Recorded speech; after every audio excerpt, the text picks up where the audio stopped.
Welcome to Musings from the Cyber Trench, the podcast that goes beyond surface-level talk to uncover the real challenges and breakthroughs in public sector cybersecurity. Each episode features fearless leaders and visionary experts who are reshaping security strategies in some of the most complex environments. This is a space for honest conversations, fresh perspectives, and practical insights designed to empower and inspire. Get ready to rethink what's possible and join a community committed to making cybersecurity stronger, smarter, and more resilient. Here's your host, Vishal Masih.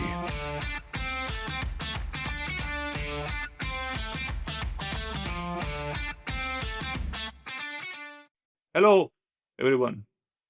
Welcome to another episode of Musings from the Cyber Trench. Today, we are going to talk about energy, cyber, and competitiveness, and tied to all that, the risk lurking in our critical infrastructure.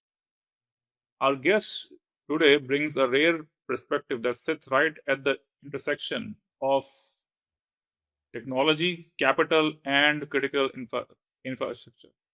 He is a five-time founder with three successful exits, an operator turned investor, and someone who has spent more than a decade building and scaling multiple businesses across global markets.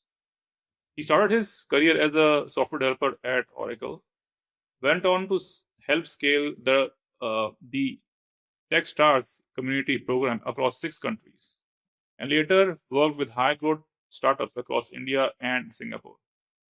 He moved to the US to deepen his focus on finance and data, earning an MBA in corporate finance and a master's degree in data science. Today, he works closely with US utility companies, helping power more than 120 EV infrastructure projects. And he is now building the first AI native infrastructure fund focused on the future of energy and compute. Interesting times for sure. And here's a fun fact. He also happens to have represented India as a national level competitive shooter. With that, please meet my guest today, Bethun Bhowmik. Welcome to the Musings from the Cyber Trench, Bethun. Thank you so much, Vishal. How you doing? I'm doing good. It's time to stay warm. And today is January 4th at the time of this recording. I'm in Dallas, and like most of the country, we have snow, ice, and rain and sleet. And a lot of folks are under power. So our uh, have power cuts right now, or will lose power in the coming day or two. So our conversation today is going to be very apt based on where we are, especially today. Oh, absolutely. First of all, I hope you don't lose power. You and your family stay warm. But yeah, since I work with so many utility companies, my email have been blowing up from various utility providers, giving constant updates regarding the storm and the sleet situation. So I think overall we should not be worried. But yeah, I guess everything just is nice over the next couple of days. Also, too, I know we can't really control the weather, especially when it comes to ice, but let's talk about what we can control. So, if a nation wanted to undermine another country's competitiveness without firing a single shot, is critical energy infrastructure the most effective place to do it, and why? Sure. I mean, you can say that, and let's think of it this way: energy is the upstream of everything. Whether you're talking about running a factory or ports or hospitals, even the cloud and AWS data centers, which is why which we are probably doing this podcast. Everything is dependent on energy, and I think two interesting examples come to my mind where this may be apt. The first is probably, I think, Ukraine 2015. That, as far as I know, was one of the first attacks by a cyber firm on a power grid. So what they did was, potentially it was a Russian linked cyber attackers. They disrupted the electricity for over 200,000 customers in Ukraine. And they put some kind of malware to disable the substations and delete the files. And it took some time for operations to restore power. So that is one classic use case. And then the other thing which is happened in the US in 2021 was where there was a ransomware attack by a group called DarkSide on the Colonial Pipeline. And this happened around 2021 and it forced a 6-day shutdown. Yeah, I'm sure you would have remembered that. Lots and lots of people were affected because I think 5,500 miles of pipelines were halted, and the Colonial Pipeline had to actually pay $4.4 million as a ransom. At that time, it was 75 bitcoins. I'm sure if you convert the Bitcoin price right now, it's yeah. But that is another classic use case where like the cyber attacks can literally bring a country or stop like day-to-day operations of a country or a region of it, for sure. I'm just on a side, like a bit of a tangent. I should have asked my clients to start paying me in Bitcoin a long time ago. Oh yeah, yeah, absolutely. You can always you can start now. Bitcoin is down a bit, so you can But when we talk about energy production and distribution, what parts of the system are most misunderstood by policymakers and business leaders from a cyber risk perspective? I think there's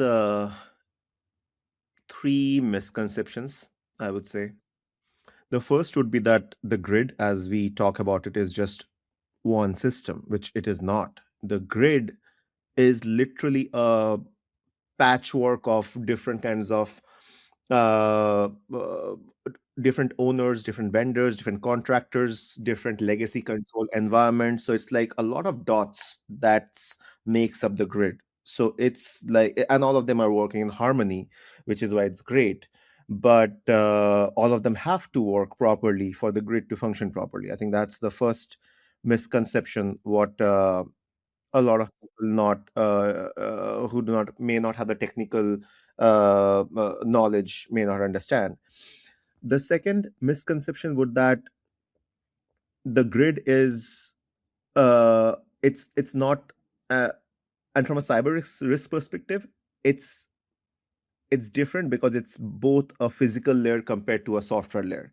So when there's a cyber attack on a software perspective, it's like we have to create some safety patch and make sure the uptime and those things are addressed. Out here, there's actual issues because there's a lot of back-end hardware operation technologies involved. And the third part is that the hardware backend technologies have constraints.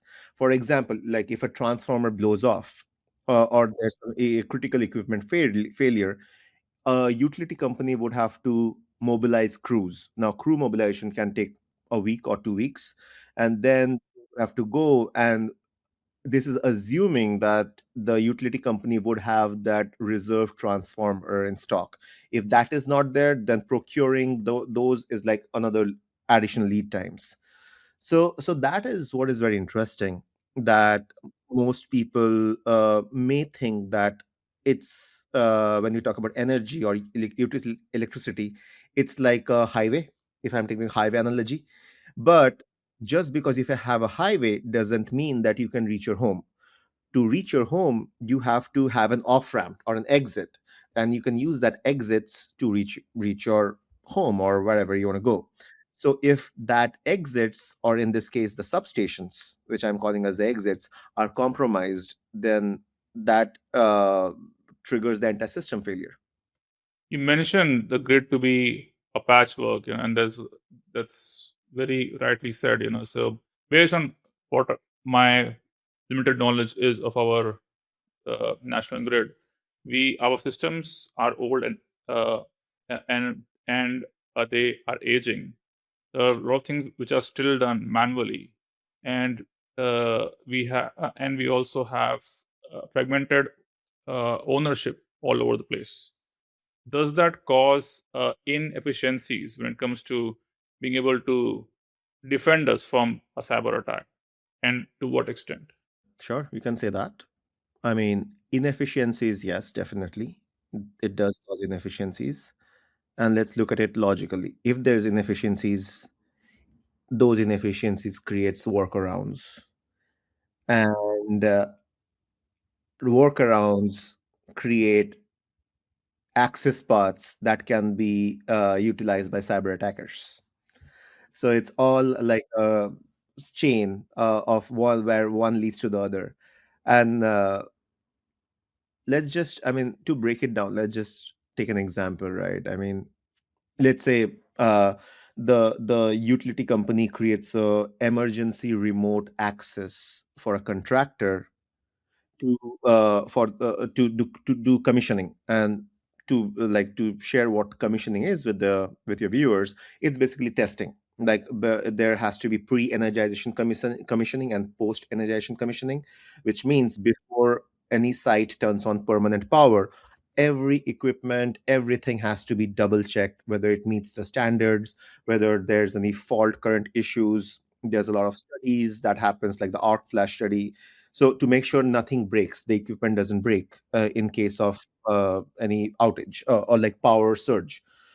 So let's suppose I create or the utility company creates a remote emergency access for a contractor to do some work just for a week, and then they forget to remove that. So that temporary door would tends to stay open, and those can easily be leveraged by any cyber attacker to enter and disrupt your systems and processes.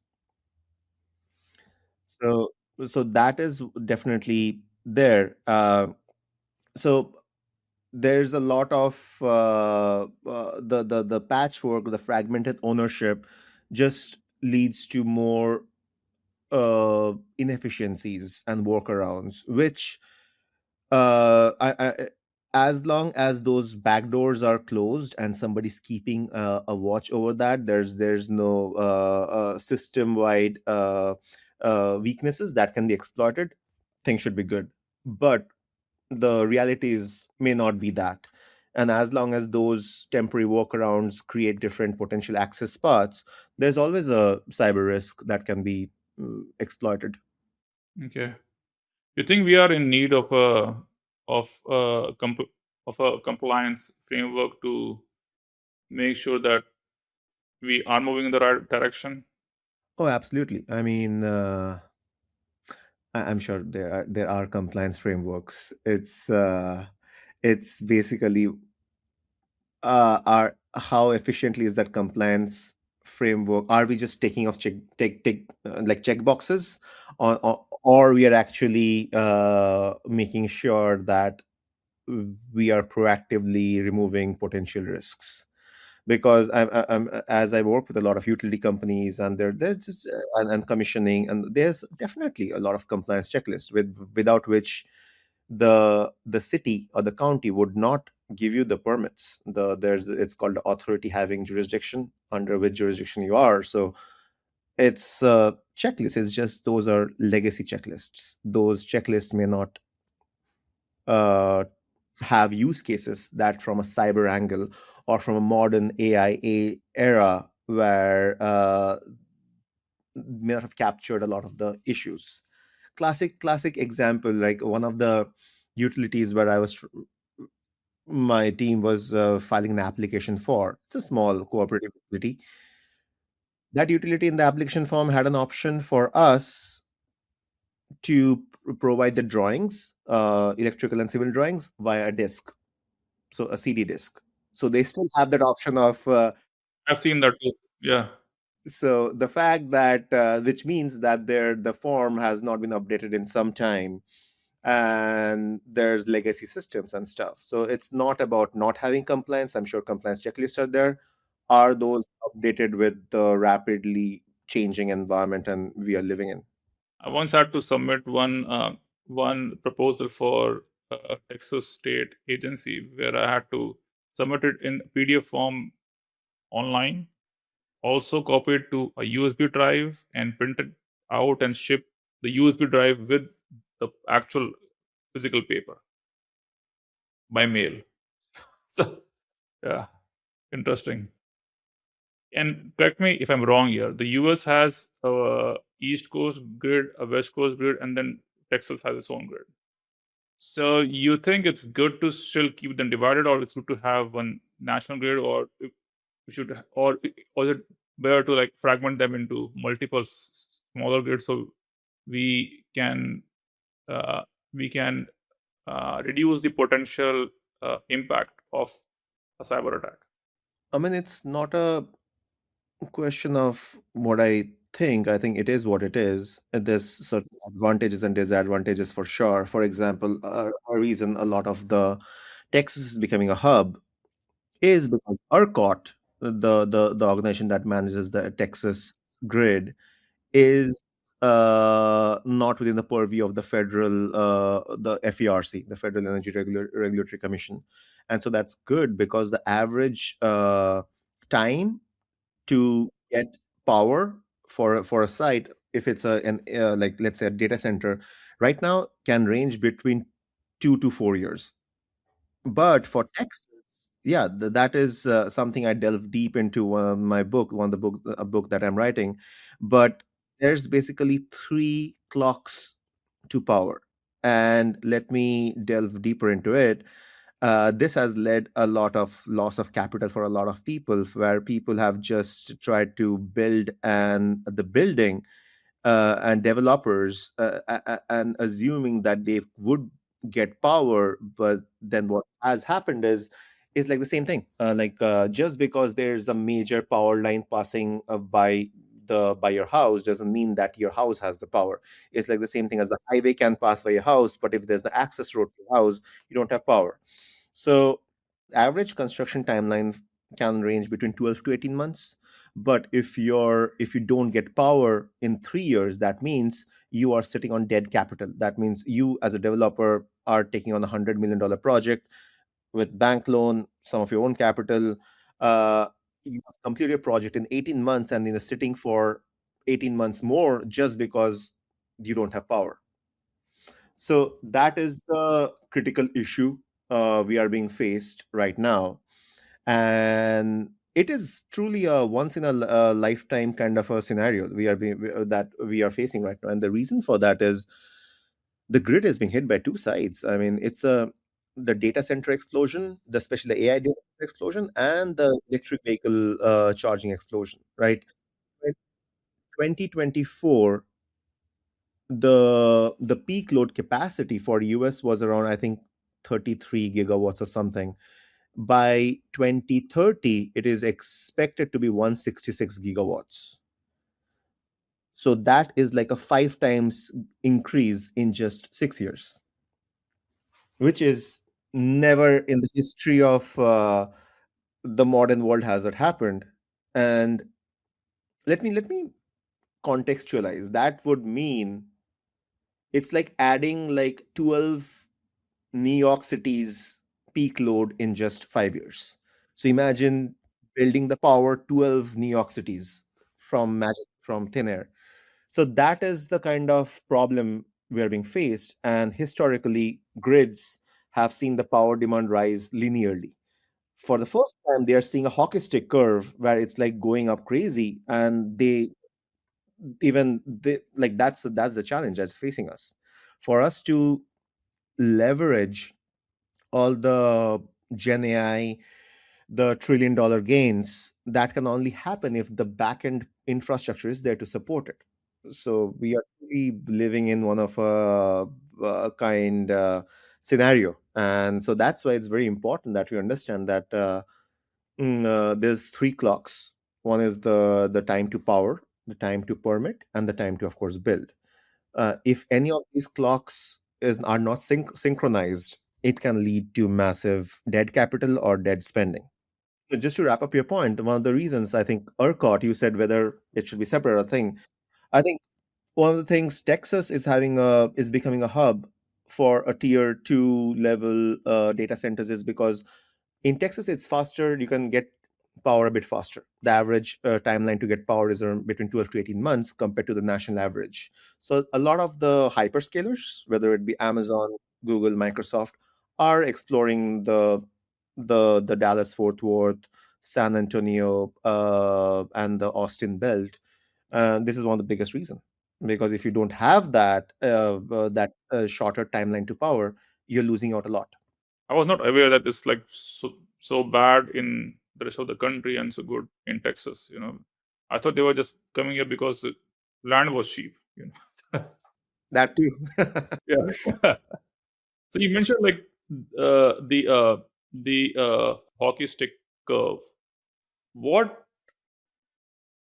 percentage of it, if you know, is attributed to AI, and what is attributed to the electric vehicles?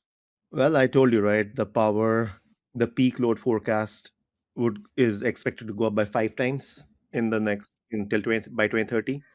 So if I have to look up the breakup, what is driving that? 55% is data centers, AI data centers. 5%, you said? 55. 55. Oh wow. Okay. Yeah. The AI data centers is driving majorly the growth. So 55 is expected to come from AI data centers. Industrial manufacturing would account for around 30%. And then the EV or the electric vehicle charging infrastructure would account for 15%. Okay. So that's still comparatively low to the others. Yeah, yeah. But if you add these up, they just basically, yeah, I think that's the 100% breakup. But these are the three major buckets, what is driving the crazy growth. You think it might, and this is just a thought that came to my mind, that we should pause on the electric vehicle adoption so that we have more energy to and shift it towards, like, more energy portion can be shifted towards AI and industrial production. It's a thought. Yeah. I mean, it's a good thought, but I mean, the big question is, will companies do it? Because eventually you have to think of it from a P&L perspective, what improves the bottom line. Now, again, if you look at the Department of Energy's report, currently there's 5 million EVs on the US roads. That number is expected to grow to 33 million by 2030, which means really a 7x jump. And the jump in that 7 times jump would not come from people like you and me driving our electric cars. It would be driven by more on the commercial front, where Amazon, FedEx, and Walmart are would revert to electric trucks to deliver their to the connect the middle mile to the last mile. And so the reason they would do that, or they are doing that, is because it is uh, I mean, it improves their bottom line over, of course, a certain number of period. They have to make investments, and they have already made those investments. So there's already a lot of game that is in play. So I don't, I can't comment on how the personal EV market would grow in the next 5 years. But from a commercial perspective, I definitely see a lot of growth happening with most companies switching to EV trucks instead of ICE vehicles. I think the self-driving trucks which are being promoted, they also would most probably be electric. Yeah, for sure. You mentioned your book, and if I'm not wrong, it talks about data center arms race. Can you tell us a bit more about it?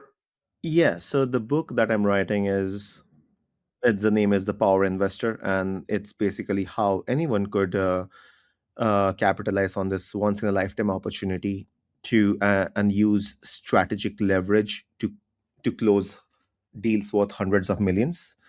But the premise of that is that yes, we are. It's a race happening, and it's not a race for real estate or land. It's a race for constraints. Now, what are the constraints? There are three constraints, which are also the three choke points for any data center. The first is the power, which is basically the substation. Is there enough power to service the data center? That's the first key question. If not, the data center does not get built. As simple as that. Or they would have to, anyone who's doing that would have to think of a lower load and build a data center in phases. The second constraint is the latency, or how quickly does data travel from the data center to us when we're doing the podcast, or to chat GPT's servers when they are basically training their next model. Now, if the latency is not there, then the data center is just a warehouse. The what makes a data center is that there's fibers which promise immediate speed for the data to travel. Uh, and then the third constraint is the water rights or the cooling. Like, cooling is a major issue, and if that is too costly, or if there's constraints from the local county, as it is in Arizona, where water is expensive, then that creates an issue. So that is what I have, based on the experience of talking to lots of experts, and just understanding the industry from the inside, is what I call the three choke points. And yeah, I delve more into that in my book. Understood. Are all three choke points, uh, do all three choke points carry equal weightage in your mind? Not equal, but like, you cannot do without either. Let's just say they're non-negotiables. You need all three. And technically, since it's a cyber security podcast, each of these things has a cyber risk. Let's think of it this way. Like, I if someone was to were to make us had do a cyber attack, there's an internal constraints and there's external constraints. The three choke points that I told you, which is power, latency, and water rights. Let's break them down. So if someone attacks a substation and takes out critical equipments, the power is down, data center is out. So, clear use case. Secondly, if the most data centers have different kind of service providers, multiple service providers like AT&T, Verizon, Lumen, for the data fiber for the latency part.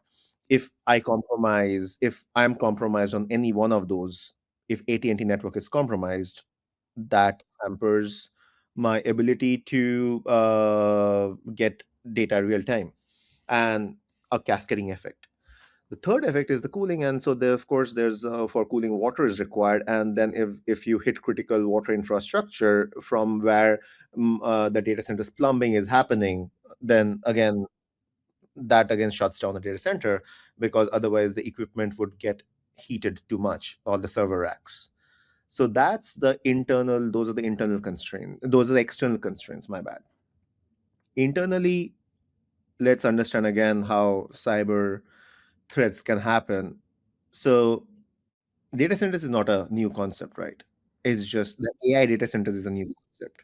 We still use data centers to host websites and other store files on Dropbox or something. Now, those kind of storage would have taken like 5 kilowatt, or let's say whatever it is takes. The AI data centers consumption is 10x to 20x that, because it takes more power to train a model and stuff. So you're talking about higher density, where and that compute capacity is what is talked about, that keeps changing every 4 years. So let's say somebody tries to buy an old data center and refurbish into an AI data center. Now, what would happen is that there's a lot of firstly, they would need to improve the compute capacity, and then to do that, there's a lot of during the upgrades, there's a lot of places where cyber attacks could be possible, because the developer may not know the critical points of how some loopholes can be leveraged. So that is one. The other thing would be the PUE, which is called the power usage efficiency. And that again is like comes to the cooling part. So in an ideal case scenario, the power usage efficiency should be just one, which means if 100% of my power or electricity is going towards the server racks, theoretically, that's never the case. Most data centers have like a PUE of 1.3 to 1.5, which means that if I'm saying a PUE of 1.5, which means 100% is going towards the powering the chips and 50% is going towards cooling to ensure that the racks are in the proper temperature.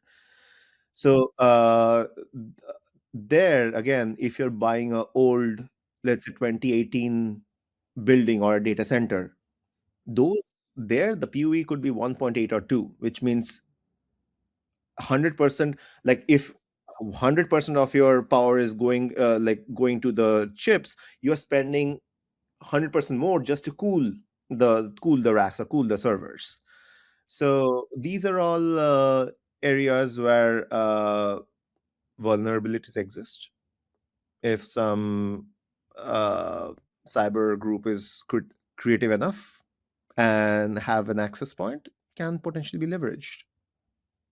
So, legacy data centers can potentially have a much higher cyber risk compared to the modern ones.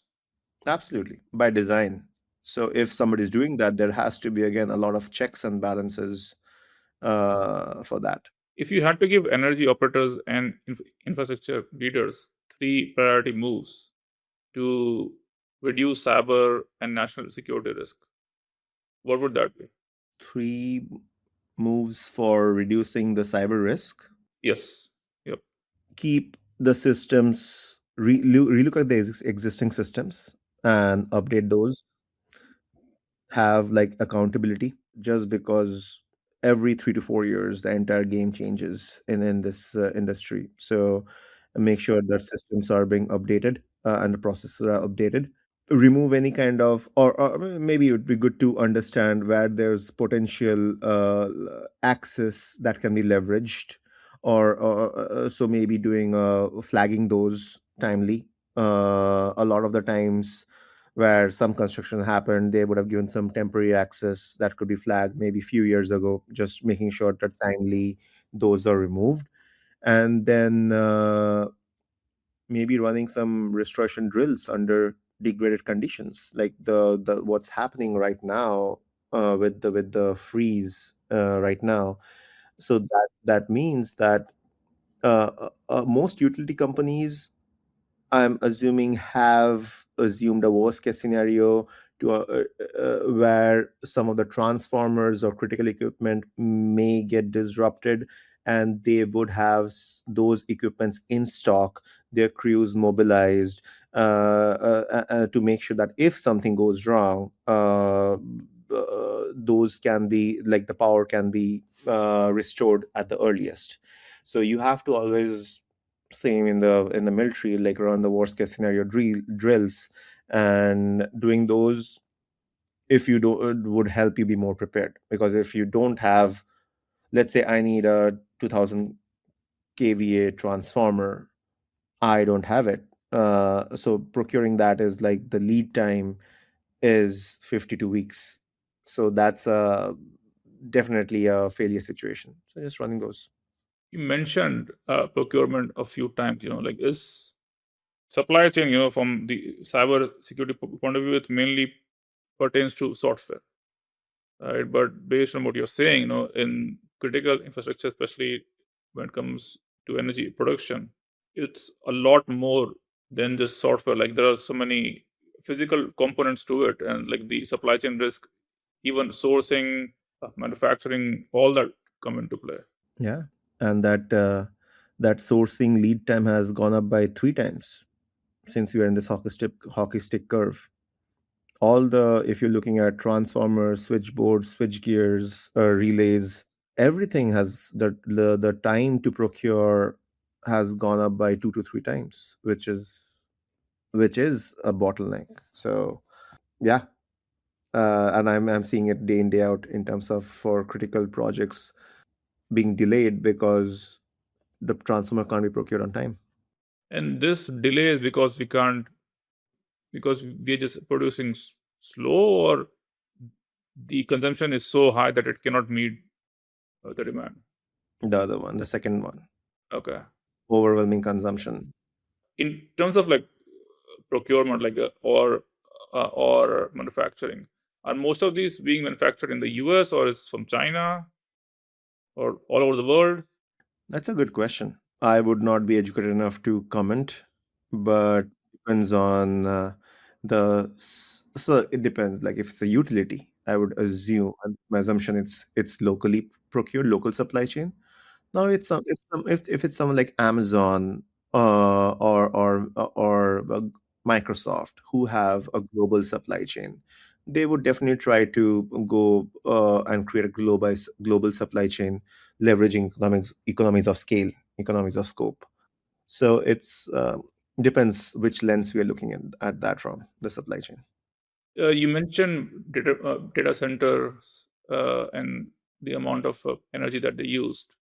I was at the EarthX conference last year, and there was a lot of talk about using mini, or I think micro, they call it, micro nuclear power plants, like which would feed these data centers. In fact, if I'm not wrong, uh, Microsoft is trying to work with Constellation Energy to, I think, bring a old nuclear power plant back to life.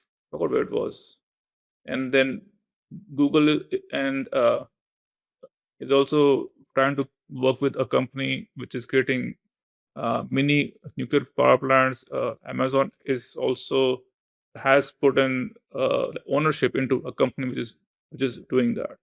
So you see, like potentially us going more into that direction. 100%. I mean, that is the way you have to go because the grid is just the grid. Now, when we talk about the grid, we just assume 100% of that is being powered by electricity. But now, in the recent future, that has never been the case. You'll see grids where 80% is being powered by electricity and then 20% from solar or wind and other renewables.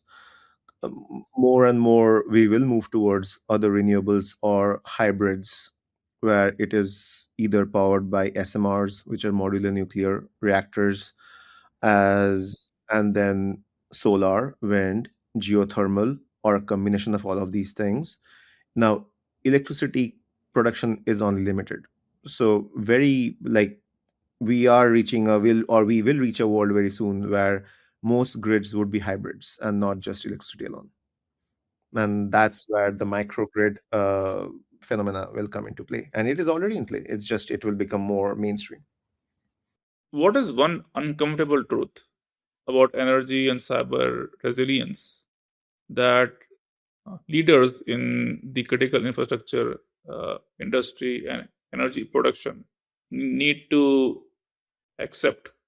That is the that is the premise of my book, which I call the three clocks problem, where leaders in the infrastructure space has to understand that how do they synchronize all the three clocks, and then there's a fine dance between the power clock, the permit clock, and the construction clock. If those are not aligned, then it'll just lead to like dead capital and like wastage of resources. So that's a brutal reality. A lot of funds have not realized, and a lot of people have lost money on, where they have just built powered shells which are like massive buildings, and it's a it's just a shell because there's nothing can be done because the other two clocks are not aligned, whether it's the power clock or there's when I talk about the second clock, which is the permit clock, a lot depends on that. For example, if a data center or even if any kind of like an electric vehicle charging station is in a floodplain, that's game over. You'll never get the permitting if it's in a 100-year floodplain. It's there's a lot of issues that come with it. Again, if there's a chemical factory or some kind of soil testing that's there, again, it's like you are stuck. That process will be stuck on forever. You cannot have a data center near a airport, because if it's somewhere near a flight path, the more than the noise, the particulates from the air can actually affect the servers. I know that. Okay. Wow. Yeah. So like there's a list of checklists which has to be adhered to for even selecting a data center site. If the shape is irregular, that can be a hazard. If the slope or the gradient is more than 5%, that can be an issue. If it is very close to a residential place, then that's an issue because the servers create some noise. So that would be a bothering for the residential areas if it's very close to that. Now let's shift gears a bit. Let us all get to know Bethun a bit more. Yeah. So you have lived and worked across multiple countries, India, Singapore, and now the US. How has that global perspective shaped the way that you think about risk, infrastructure, and resilience? Well, I don't know about risk, infrastructure, and resilience, but I am a product of meeting different amazing people, people such as you, people who have come into my life from various avenues. And I definitely think traveling to different places, even globally, even within the US, within Singapore, India, globally, has I've come into contact with amazing people, and sometimes all it takes is just connection with one good person to change your thought process or idea and just change the trajectory of your life. So, yeah, I mean, I'm big time a believer of trying to understand the mindset that drives the top people, the top 1%, the top 5% people. And I think uh, there's a way that those can be deconstructed. So whether it's within the world of athletics to entrepreneurship, it's always the very similar data points. So yeah, I think meeting a lot of people has definitely shaped me in whatever form. I'm still in my infancy stages, still figuring things out. But yeah, I would say that's definitely something good. And of course, I love traveling. I'm a big foodie, so traveling to different places, exploring the cuisine, those are the perks which anybody can enjoy. So I've enjoyed those as well. I'm in the same boat. When I'm traveling, I actually look at places to go to eat first before I make other travel plans. 100%. You may only go to a restaurant one time in your life, so why not like at the best restaurant in the area and then go check it out. So you have been a founder, operator, and now an investor. Which role taught you the most and why? I think all the roles. It's just wearing different hats, but you're always on a learning mode. And I believe everybody's life journey is different. Some people find their life journey soon, which also means their purpose. Some people have to explore a lot, but yeah, that's why everybody's life journey is unique. And for me, I have explored a little bit, I would say, but each one of those has made me or give me the ability to connect different dots, how in different stages what I have done. Now as I look back, and it's like Steve Jobs said that, right? You can only connect the dots looking backwards. So as I look back, it's like this all of the dots have connected in who am I today and what I'm hoping to accomplish. So I would say every role that I was in has its own importance. So while you were like transitioning from, let's like talk about transition then.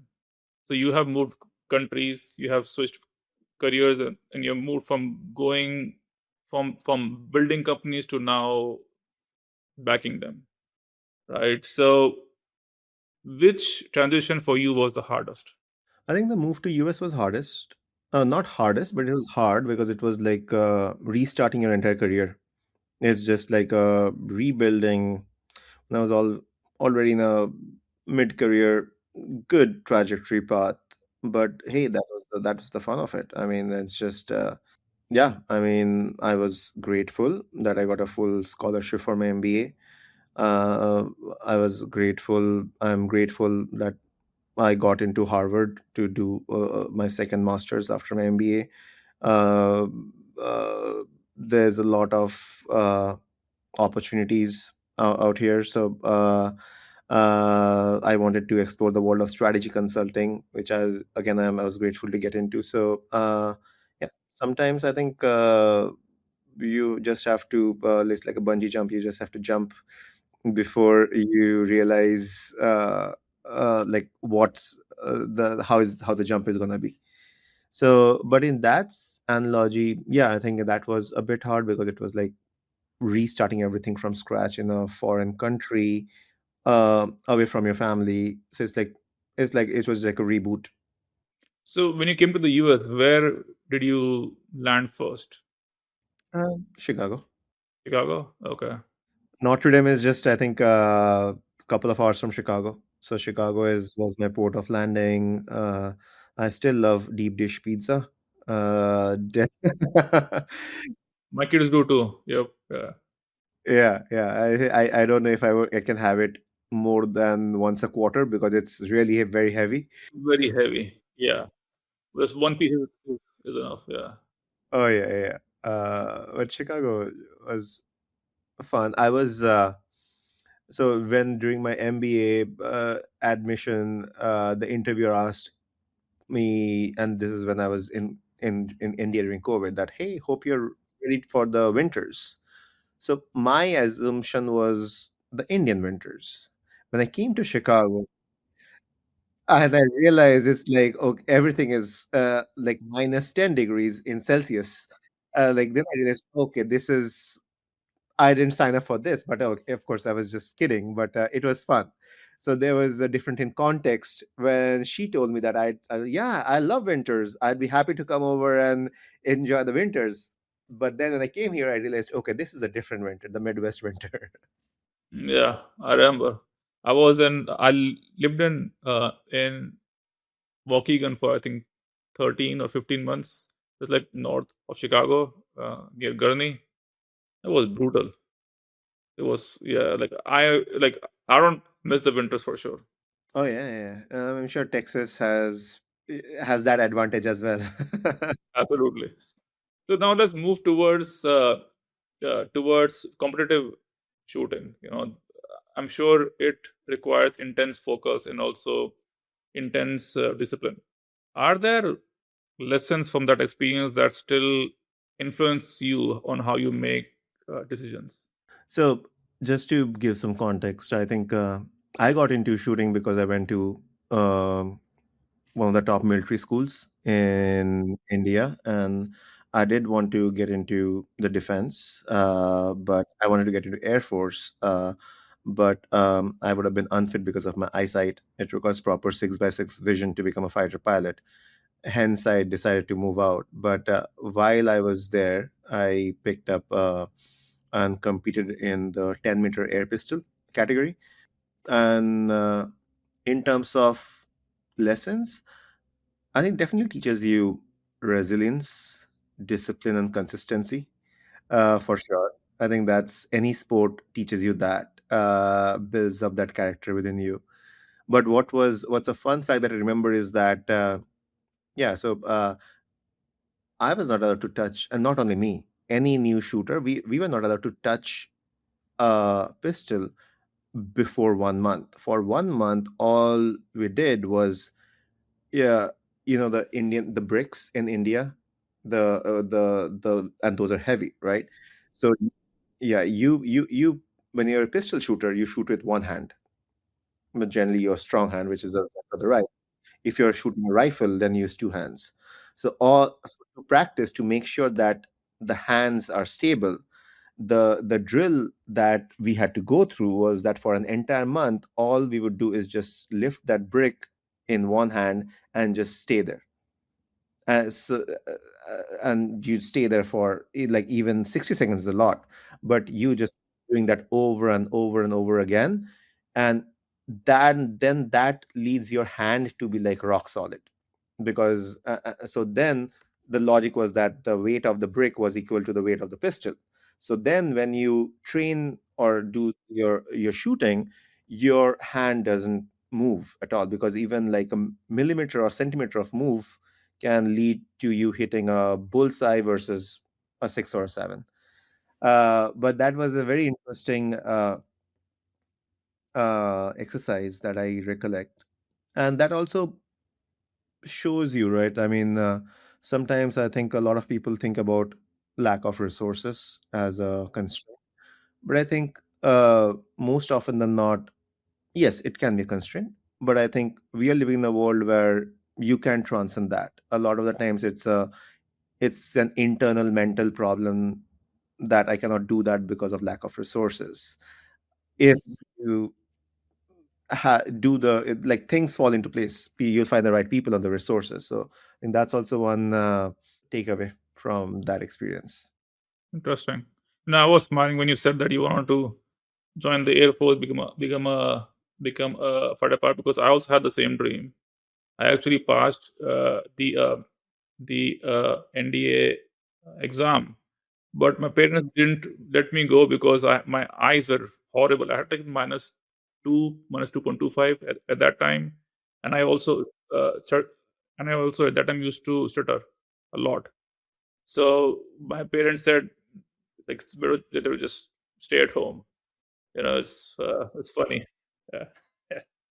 Well, I mean, Khadagwasla would have been fun. I mean, would you would you now, as you look back, do you think how has your life turned out if you would have gone the NDA route into the defense versus the life you have built now? I don't know. See, like, I like to live life in the fast lane. So being a fighter pilot would have changed my thoughts, my mindset differently.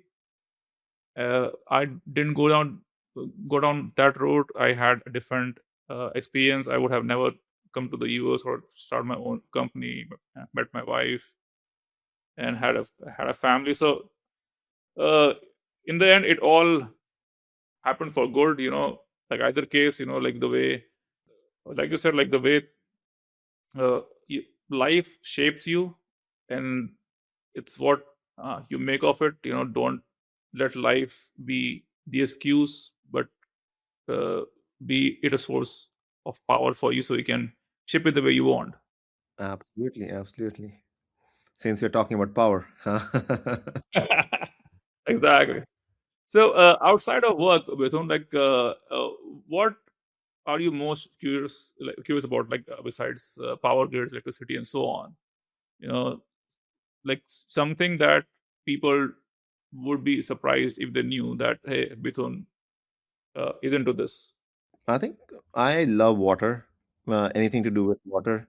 Most of the times, I relax by just going to swim. So if I'm in the water swimming, it just I can relax no matter how much stressed out I have been. So that's a way for me to decompress. Lately, I've been playing lots of pickleball. So if you're around and if you when we meet, we should definitely catch up for a game of pickleball.